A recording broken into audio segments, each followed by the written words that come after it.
بالوں کے ہجوم کی وجہ سے، تو لوگوں نے اس سے کہا کہ اے کمبخت، تو کیا چیز ہے؟ اس نے کہا کہ میں جاسوس ہوں۔ لوگوں نے کہا جاسوس کیا؟ اس نے کہا اس مرد کے پاس چلو جو دیر میں ہے، اس واسطے کہ وہ تمہاری خبر کا بہت مشتاق ہے۔ تمیم نے کہا جب اس نے مرد کا نام لیا تو ہم اس جانور سے ڈرے کہ کہیں شیطان نہ ہو۔ تمیم نے کہا پھر ہم چلے دوڑتے یہاں تک کہ دیر میں داخل ہوئے، یعنی خانقاہ یا کوئی ٹیمپل تھا، وہاں پر داخل ہوئے۔ دیکھا تو وہاں ایک بڑے قد کا آدمی ہے کہ ہم نے اتنا بڑا آدمی اور ویسا سخت جکڑا ہوا پہلے کبھی نہیں دیکھا۔ جکڑے ہوئے ہیں اس کے دونوں ہاتھ گردن کے ساتھ، درمیان دونوں زانوں کے دونوں ٹخنوں تک لوہے سے۔ ہم نے کہا اے کمبخت، تو کیا چیز ہے؟ اس نے کہا تم قابو پا گئے میری خبر پر، یعنی میرا حال تو تم کو اب معلوم ہو جائے گا۔ تم اپنا حال بتاؤ کہ تم کون ہو؟ ان لوگوں نے کہا کہ ہم عرب لوگ ہیں جو سمندر میں سوار ہوئے تھے جہاز میں، لیکن جب ہم سوار ہوئے تو سمندر کو جوش آیا، اور پھر جو بھی ساری بات تھی وہ انہوں نے دجال کو بتائی۔ سارا کچھ سننے کے بعد پھر اس مرد نے کہا، یعنی دجال نے، کہ مجھ کو خبر دو بیسان کے نخلستان کی۔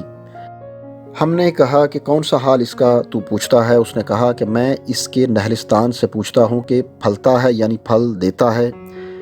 ہم نے اسے کہا ہاں پھلتا ہے۔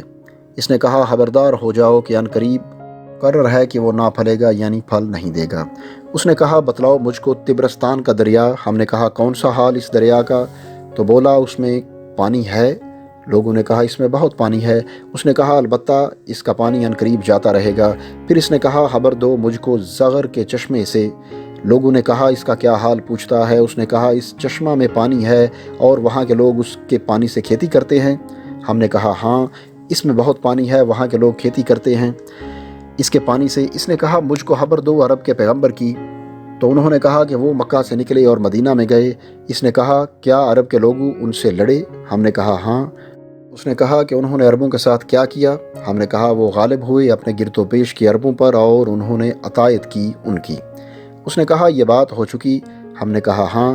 اس نے کہا خبردار رہو، یہ بات ان کے حق میں بہتر ہے کہ پیغمبر کے تابع دار ہوں، اور البتہ میں تم سے اپنا حال کہتا ہوں کہ مسیح ہوں، یعنی دجال، تمام دنیا کا پھرنے والا، اور البتہ وہ زمانہ قریب ہے جب مجھ کو اجازت ہوگی نکلنے کی۔ سو میں نکلوں گا اور سیر کروں گا اور کسی بستی کو نہ چھوڑوں گا جہاں نہ جاؤں 40 رات کے اندر سوائے مکہ اور طیبہ کے۔ وہاں جانا مجھ پر حرام ہے، یعنی منع ہے۔ جب میں چاہوں گا ان دو بستیوں میں سے کسی کے اندر جانا تو میرے آگے بڑھے گا ایک فرشتہ اور اس کے ہاتھ میں ننگی تلوار ہوگی، وہ مجھ کو وہاں جانے سے روک دے گا، اور البتہ اس کے ہر ایک ناکہ پر فرشتے ہوں گے جو اس کی چوکیداری کریں گے۔ پھر یہ واقعہ سنانے کے بعد نبی صلی اللہ علیہ وآلہ وسلم نے اپنا عصا مبارک منبر پر مار کر 3 مرتبہ فرمایا کہ یہ ہے طیبہ، یہ ہے طیبہ، یہ ہے طیبہ، یعنی طیبہ سے مراد مدینہ منورہ ہے۔ خبردار ہو بھلا میں تم کو اس کے حال کی خبر دے چکا ہوں؟ تو اصحاب نے کہا ہاں۔ حضرت صلی اللہ علیہ وآلہ وسلم نے فرمایا کہ مجھ کو اچھی لگی تمیم کی بات جو موافق پڑی اس چیز کے جو میں تم کو دجال اور مدینہ اور مکہ کے حال سے فرما دیا کرتا تھا۔ خبردار ہو کہ البتہ وہ دریائے شام یا دریائے یمن میں نہیں ہے، بلکہ وہ پورب کی طرف ہے، یعنی مشرق کی طرف۔ وہ پورب کی طرف ہے، وہ پورب کی طرف ہے، یعنی نبی علیہ السلام نے یہ 3 دفعہ فرمایا۔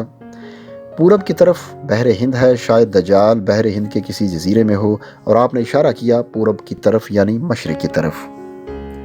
ناظرین اس حدیث سے معلوم ہوتا ہے کہ دجال پیدا ہو چکا ہے اور اب وہ اپنی رہائی یعنی خروج کی اجازت ملنے کا منتظر ہے۔ اس کے رہنے کی جگہ ایک بے آباد جزیرہ ہے، اس کے کرندے اسے لمحہ بلمحہ دنیا اور انسانوں کے معاملات سے آگاہ کرتے ہیں، اور خروج کے بعد اسے غیر معمولی طاقتیں دی جائیں گی۔ اب سوال یہ پیدا ہوتا ہے کہ کیا ہم کہہ سکتے ہیں کہ برمودا ٹرائی اینگل ہی دجال کا اصل مقام ہے؟ جو بھی وہاں پر جانے کی کوشش کرے تو اس کا نام و نشان صفحہ ہستی سے مٹا دیا جاتا ہے۔ تو ناظرین اس حدیث میں آخر پر غور کریں جس میں نبی علیہ الصلاۃ والسلام نے فرمایا کہ دجال مشرق کی طرف ہے۔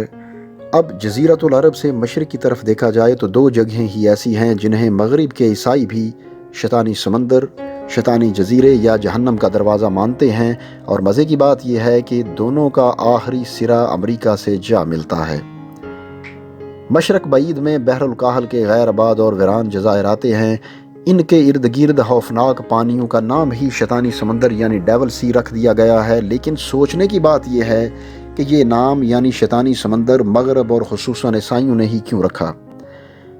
اگر مسلمان یہ نام رکھتے تو بات سمجھ میں آنا آسان تھا، لیکن ابھی یہ ہمارا موضوع نہیں ہے۔ ابھی ہم یہ دیکھتے ہیں کہ کیا واقعی برمودا ٹرائی اینگل کا تعلق دجال سے ہے۔ تو خواتین و حضرات، اس حدیث کے الفاظ دوبارہ پڑھیں۔ دجال مشرق میں ہے، چونکہ زمین گول ہے تو اس لیے آپ عمومی طور پر مشرق کی طرف اشارہ کریں تو وہ اس کی گولائی کی وجہ سے مغرب یعنی بحر الکاہل تک پہنچے گا، لیکن یہ اس حدیث کی ایک مبہم اور غیر واضح تعویل ہے۔ اس سے آگے ایک مضبوط تعویل مصری محقق عیسیٰ داؤد نے اپنی کتاب مثلث برمودا میں کی ہے۔ وہ لکھتے ہیں کہ دجال بحر الکاہل کے ان بے آباد اور ویران جزائر میں تھا اور حضور صلی اللہ علیہ وآلہ وسلم کے وصال تک وہ بیڑیوں میں جکڑا ہوا تھا، مگر نبی علیہ السلام کے وصال کے بعد اس کی بیڑیاں ٹوٹ گئیں اور وہ آزاد ہو گیا، مگر اسے خروج کی اجازت نہیں تھی، لہٰذا وہ شیطانی سمندر یعنی ڈیول سی سے شیطانی تکون برمودا ٹرائی اینگل تک رابطے میں ہے، جس کے قریب شیطانی تہذیب پروان چڑھ کر نقطہ عروج کو پہنچنے ہی والی ہے۔ تو ناظرین، ویسے تو قرب قیامت میں دجال کے منظر عام پر آ جانے کی کافی نشانیاں ہیں جو آپ ہمارے چینل پر پلے لسٹ میں دیکھ سکتے ہیں، لیکن جہاں تک صحیح مسلم کی اس حدیث میں موجود دجال کے حضرت تمیم الداری رضی اللہ تعالیٰ عنہ سے کیے جانے والے 3 اہم اور بنیادی سوالات کا تعلق ہے، وہ سوالات دجال نے اس لیے کیے تھے کیونکہ اسے پتا تھا کہ یہ 3 نشانیاں پوری ہوں گی تو اسے خروج کی مکمل اجازت مل جائے گی۔ سوال نمبر 1 میں بیسان کے نہلستان کا پوچھا گیا تھا اور نہلستان میں موجود درختوں کے پھل یعنی کھجوروں کا ذکر کیا گیا تھا۔ بیسان دراصل فلسطین کا ایک علاقہ ہے جہاں پر دجالی ریاست اسرائیل کا قبضہ ہے اور اب وہاں پر کوئی پھل پیدا نہیں ہوتا۔ اس طرح دجال کے خروج کی ایک اہم نشانی اور علامت پوری ہو چکی ہے۔ سوال نمبر 2 میں تبریہ جھیل یا بحیرہ تبریہ کا پوچھا گیا تھا۔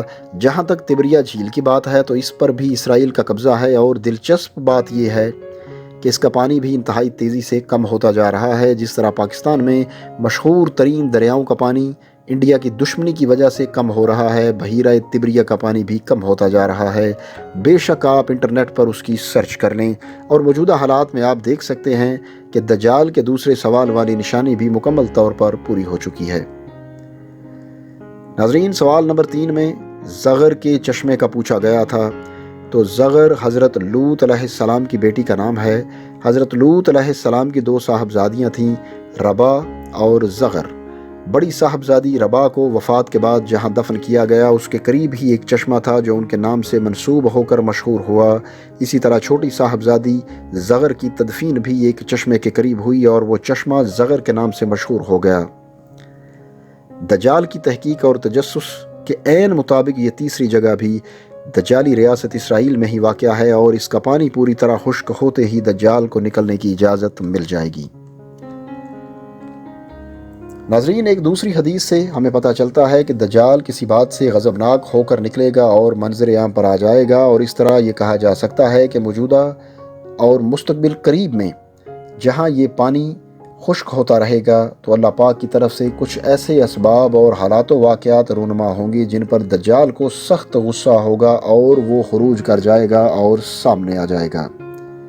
اب وہ کون سی بات ہوگی یا واقعات کیا ہوں گے، یہ سب غیب کی باتیں ہیں، لیکن اتنا ضرور سمجھ لیں کہ وہ دجالی ریاست اسرائیل، ان کے دجالی چمچوں یعنی صہیونیوں اور یہودیوں، دجال پرست عیسائیوں اور دیگر غیر مسلم مذاہب کے دجالی چیلوں یا پھر نام نہاد مسلمانوں کے خلاف ہی کچھ ایسا ہوگا، تبھی تو وہ اتنا غصے میں آئے گا۔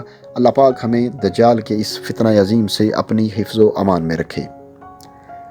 اگر ہوش مندی سے دیکھا جائے تو ایسا محسوس ہوتا ہے کہ اب دجال کے خروج کا زمانہ زیادہ دور نہیں رہا، اس لیے اس فتنہ سے بچنے کے لیے ہمیں اپنی قوت ایمانی حاصل کرنا ہوگی۔ صرف یہی وہ حل ہے جس کے ذریعے باطل اور اہل باطل کو ہر محاذ پر شکست دی جا سکتی ہے۔ اللہ تعالی ہم سب کو دجال کے فتنے سے محفوظ رکھے اور ہمیں ہمارے ایمان کو مضبوط کرنے کی توفیق عطا فرمائے، آمین۔ ناظرین، اگر یہ ویڈیو آپ کو اچھی لگے تو اسے اپنے دوستوں کے ساتھ ضرور شیئر کریں اور کمنٹ سیکشن میں اپنی رائے کا اظہار بھی ضرور کریں۔ اس کے علاوہ چینل پر نئے آنے والے دوستوں سے گزارش ہے کہ اگر ابھی تک انہوں نے ہمارا چینل سبسکرائب نہیں کیا تو سبسکرائب کرتے ہوئے ساتھ موجود بیل یعنی گھنٹی کے نشان کو بھی دبائیں تاکہ ہماری علمی، ادبی اور تاریخی ویڈیوز کے نوٹیفیکیشنز باقاعدگی سے آپ کو ملتے رہیں۔ اگلی ویڈیو آنے تک ہمیں اجازت دیجیے۔ اللہ حافظ۔